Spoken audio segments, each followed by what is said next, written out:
Bonjour Amaury, bonjour Florent Duclos. Bonjour. Bienvenue à 10 choses à savoir sur. Alors il est 14 h, nous sommes en direct. Alors Florent Duclos, on va commencer par vous. Vous êtes responsable de projet de communication à l'AEU. Amaury, vous êtes référent au Collégium. Tout à fait. Bien ça, vous travaillez avec Paul Puybusque qui est le dirigeant. Tout à fait. D'accord, donc Florent Duclos, vous allez nous parler de l'AEU. Alors l'AEU, c'est une association d'entraide universitaire qui date de 1930, si je ne me trompe, c'est bien ça? Voilà, c'est bien ça. Elle a été créée par des étudiants, pour des étudiants finalement. Est-ce que vous pouvez nous en parler, nous en dire quelques mots? Voilà, alors comme ça a été dit, c'est une association de loi de 1901 qui a été créée en 1930. Donc ça a été créé par des étudiants, pour les étudiants. Donc au tout début, c'était uniquement pour le service restauration. Depuis 80 ans, l'AEU a fait énormément de travail et a innové énormément sur les services. Et aujourd'hui, on propose 5 différents services qu'on va développer par la suite. Oui, bien sûr, justement, au niveau de tout... Déjà, lorsque je suis arrivée à l'Université catholique de Lille, on m'a donné cette carte, ici, AEU. Alors, je pensais que justement, cette carte était destinée uniquement à la restauration, mais ce n'est pas le cas. Il y a différents services qui sont pris en charge par l'AEU. Alors, quels sont-ils finalement? Alors en premier lieu, le service principal, c'est le service logement. Donc l'AEU propose 20 résidences pour 1500 logements. Donc c'est au-delà du simple logement résidence universitaire, c'est vraiment des lieux de vie, de travail et de partage. C'est-à-dire nous, ce qu'on met en avant, c'est l'accompagnement. On ne propose pas seulement un toit à l'étudiant. On met vraiment en avant le suivi à l'étudiant de par des cuisines collectives où les étudiants se retrouvent. C'est pas forcément évident pour un étudiant en première année qui arrive, qui sort. Comment est-ce que ça se déroule justement, cette mise en commun? C'est-à-dire que pour chacune des résidences, donc principalement, nous, on va proposer des logements universitaires, donc la chambre classique, avec les cuisines qui sont communes. Donc on va mettre en avant le fait on va dire à l'étudiant, voilà, de partager sa vie en communauté avec d'autres résidences. Donc généralement, on est sur des résidences de 60, 80 chambres. Et donc le principe, c'est vraiment de créer une communauté au sein de chaque résidence et d'éviter l'isolement de l'étudiant qui sort du cocon familial et qui arrive dans une nouvelle vie, une nouvelle ville, et c'est pas forcément évident pour lui. Et vous proposez des chambres, elles sont toutes les mêmes, ou alors est-ce que vous avez des studios, Alors, on est obligé de s'adapter à tous les budgets, à toutes les envies, on va dire. Tout dépend aussi du confort. C'est vrai que des personnes vont arriver, vont préférer des petits logements très typiques étudiants, on va dire très peu chers. Et d'autres personnes vont arriver, vont vouloir tout le confort avec un studio, avec la cuisine, la salle de bain. Donc on propose vraiment tous les logements, on a toutes les résidences qui vont proposer chaque type de logement. Au niveau des aides, par exemple, pour payer les loyers, etc., comment est-ce que ça se passe? Quelles aides existent exactement? Alors actuellement, toutes nos résidences sont éligibles auprès de la CAF, donc l'aide au logement. Après, c'est une étude à faire de la part des étudiants et de la part des parents et de l'étudiant auprès de la CAF du Nord pour savoir s'ils sont éligibles. Et ensuite, en ce qui concerne les bourses, on a une assistante sociale au sein de l'AEU qui peut accompagner, écouter et aider les étudiants en cas de besoin, difficultés, changement de situation ou autre. Les étudiants en question sont choisis comment, sur dossier, Voilà. Pardon, excusez-moi. Donc, à partir des premières portes ouvertes, on ouvre les demandes de réservation. Donc, on peut faire une demande de réservation aujourd'hui dans nos locaux au 47 boulevard Vauban sur papier, et après, ce sera directement sur notre site internet. Ils font une demande de réservation, la demande est étudiée, donc quelques critères sont pris en compte si l'étudiant est mineur, l'éloignement par rapport au domicile familial, autant de critères qui sont étudiés lors de l'évaluation du dossier et de l'affectation des étudiants. D'accord, alors passons à un autre service, celui de la restauration. Alors, il y a plusieurs points de restauration à l'Université catholique de Lille. Pourquoi pas un seul point, tout simplement, un seul grand point de restauration? Alors, encore une fois, on essaie vraiment d'innover, de proposer différents besoins. L'étudiant, chaque jour, ne va pas avoir les mêmes envies. Il ne va pas forcément avoir le temps de manger. Donc, c'est pour ça qu'on propose 3 selfs traditionnels avec différentes cuisines. On va avoir la restauration traditionnelle, un self qui va être orienté volaille, pizza ou pâtes. Ensuite, des sandwicheries, des saladeries. Si l'étudiant n'a pas forcément le temps, il peut aussi prendre à emporter. On essaye vraiment de répondre à toutes les demandes des étudiants au sein. Voilà. Au niveau du prix, ça se jauge Au niveau du prix, on respecte un tarif, mais l'étudiant peut très bien manger à partir de 2,85 €, 3 €. D'accord. Et autre service plutôt atypique, l'AEU Sport.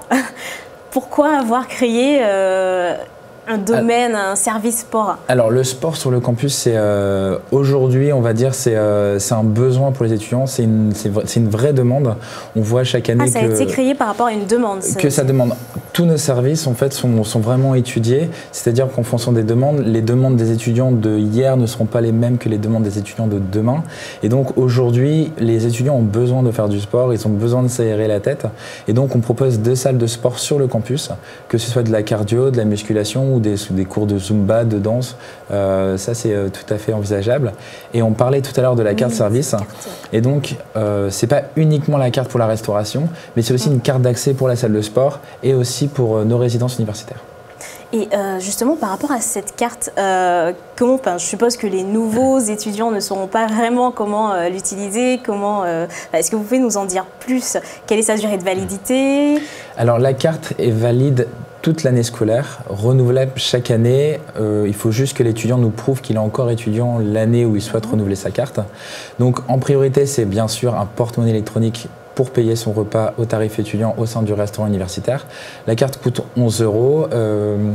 Elle est rechargeable par Internet, on a un espace personnalisé, on peut suivre sa consommation.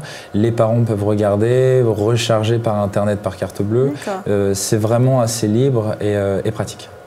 Mais il me semblait qu'il y avait des bornes également, non? Des bornes de rechargement un petit peu partout. Exactement. Donc il y en a une au sein de l'hôtel académique, une devant l'AU au 47 boulevard Vauban et une dans le sous-sol du restaurant universitaire au 125 rue Merlin. D'accord. Merci beaucoup Florent. Duclos, alors bonjour Amaury, rebonjour. Vous êtes donc référent en tout cas au Collégium. Alors c'est une résidence qui se veut, on va dire, hétéroclite. Elle accueille à la fois des étudiants étrangers et des étudiants français. Combien d'étudiants est-ce que vous avez par exemple sur une année? Alors, le Collégium, c'est un projet de logement qui s'intègre dans l'offre de logement universitaire du campus parmi les résidences AEU avec un service complémentaire qui est sur un petit format. À l'heure actuelle, on accueille 17 étudiants et on axe véritablement l'offre de service sur un accompagnement renforcé. L'idée, c'est de pouvoir justement aider l'étudiant dans le passage d'une transition de vie familiale vers la vie universitaire et de prendre une pleine autonomie. Pour nous, une année réussie au Collégium, c'est un étudiant qui prend de l'autonomie et est capable de voler par ses propres ailes. Pour répondre à votre question sur les 17, il y a une variété d'étudiants. On a en cœur de cible essentiellement des Français de l'étranger ou des étrangers. On entend aussi les enfants de personnes qui sont expatriées. Mais vous ne vous axez pas seulement sur les étrangers? Non, c'est un projet qui a vocation à être multiculturel et à offrir une diversité. Mais qu'est-ce que finalement a le Collégium en plus que d'autres résidences étudiantes et universitaires? Alors, vous avez d'une part la présence du référent, d'autre part la direction, qui sont deux supports essentiels. C'est le fait que cette résidence est gérée par les facultés et donc a un lien privilégié avec l'ensemble des services universitaires. Non seulement les services de l'AEU, mais également l'ensemble des services qui sont disponibles de par l'université. On va apporter un soutien au niveau administratif en accompagnant les résidents dans leurs démarches administratives qui sont très vastes, surtout quand on arrive justement dans la vie universitaire. On découvre toute une variété d'offres et surtout de demandes auxquelles il faudra répondre. On vient pour les orienter, les accompagner, le faire avec eux, jamais à leur place. D'accord. Et vous proposez quel type de logement à ces étudiants? Alors, vous allez retomber sur la gamme standard de logement avec les services standards qui vous sont proposés par l'AEU. Comme je vous l'ai dit, ça s'intègre dans l'offre de services universitaires. Le point de distinction, ce sont les services complémentaires, la présence du référent, l'accompagnement spécifique dans l'ensemble des démarches administratives, académiques, mais aussi sur l'ouverture culturelle, la proposition d'animation, d'activités qui permettent le développement et l'ouverture d'esprit. Et comment se déroule alors la vie scolaire au Collégium? Alors, vous organisez des animations, Bien sûr, on propose surtout de la mise en relation, donc entre les étudiants, mais aussi avec les personnes qu'ils souhaitent rencontrer, aussi bien sur l'ouverture culturelle que sur le plan académique. Dès qu'ils ont un besoin, ils nous en font part, on va aussi étudier leurs besoins et on va essayer avec eux de répondre à l'ensemble de leurs besoins et de toutes les informations dont ils pourraient avoir la nécessité pour avancer dans leur projet. Et si je veux habiter au Collégium, alors quelles sont les démarches à faire ? Alors, très simple.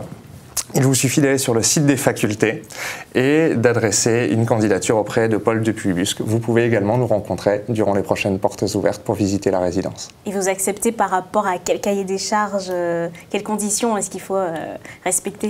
Alors l'idée c'est d'offrir de la proximité, de découvrir, donc c'est la volonté d'un projet de vie en résidence, d'une vie en communauté, tel que ça a pu être abordé, et c'est surtout le souhait de vivre la multiculturalité, donc de s'enrichir des expériences de chacun. Merci beaucoup à vous deux d'avoir accepté de participer à cette émission. Merci. Bonne journée. Merci.